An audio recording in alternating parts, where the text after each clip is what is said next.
village. Okay. Sylvia Edem Mechete. Okay. My own name is Sylvia Edem Archibald. Okay. I've never been a beauty queen. Okay, so that perhaps explains the... No, we're not friends. She's like my senior. I've never met her. Yeah. Is she also an actor? I think I've seen one article that she did a movie one time, but she's not. I'm the only actress, Sylvia Edem. That's all I know. Okay, so tell us about the movie industry. You say you've been here for a decade. Yeah. What have you seen so far, and in what ways do you think improvements can come?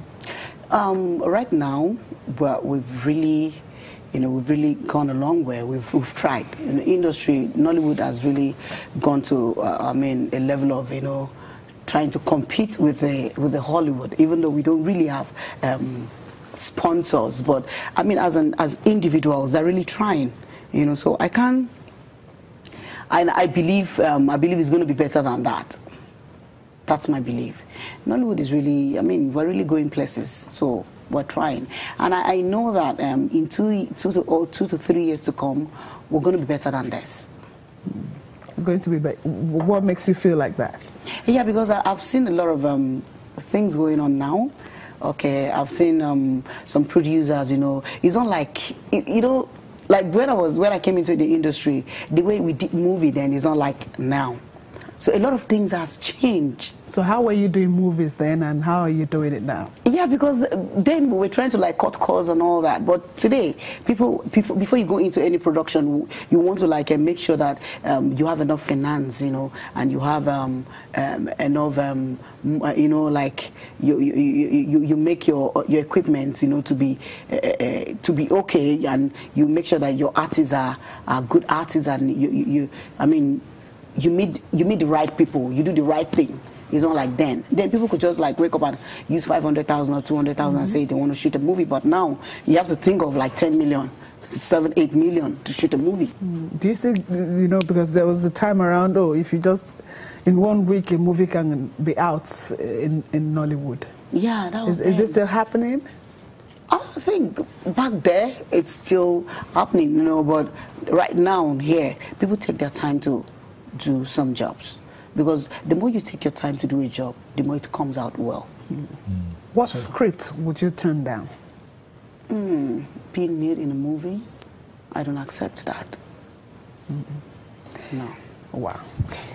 Okay, we'll talk about that, because we see a whole lot of that, in some movies. Yeah. And, the actors and actresses will tell you, well, I'm an actor and I'm just to act. So yeah. Will you tell us why you would not do that after this break?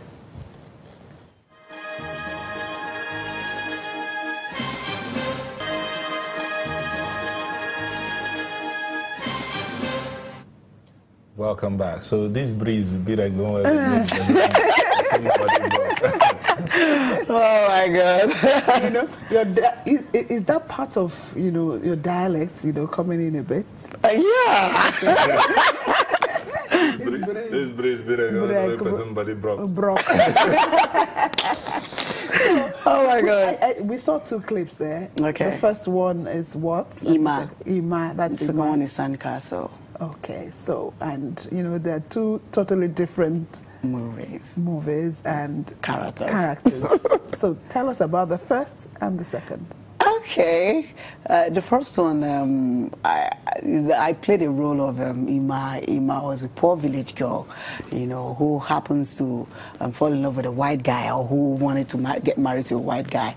And that character is actually something that when I came into the industry first, that was a role they were giving to me, and I tend to do it very well.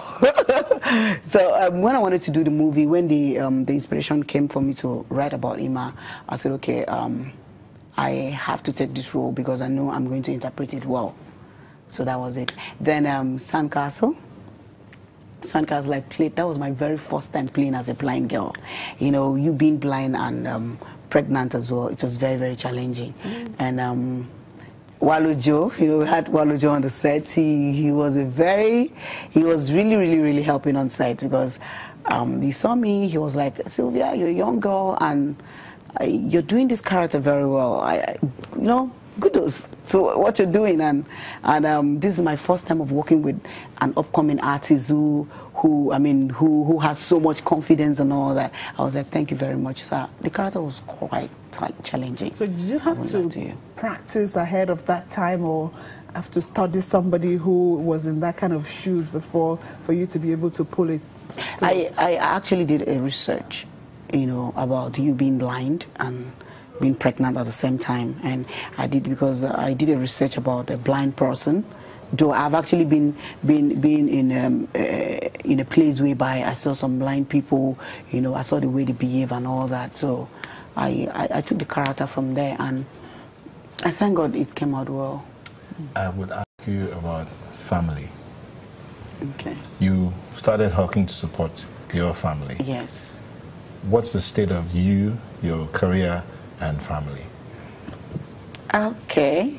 It has actually been helpful, you know, in a sense that me making it today, at least in my own little way, I've been able to still support my family, you know, because even then, when I was still small, I did support them in one way or the other by, you know, trying to help in trying to like hawking things, you know, doing a lot of things to make sure I support them. So today, being where I am today, I've been able to still support them, and I thank God that God has brought me to this level of my life, you know, and nothing will ever make me to forget helping my family.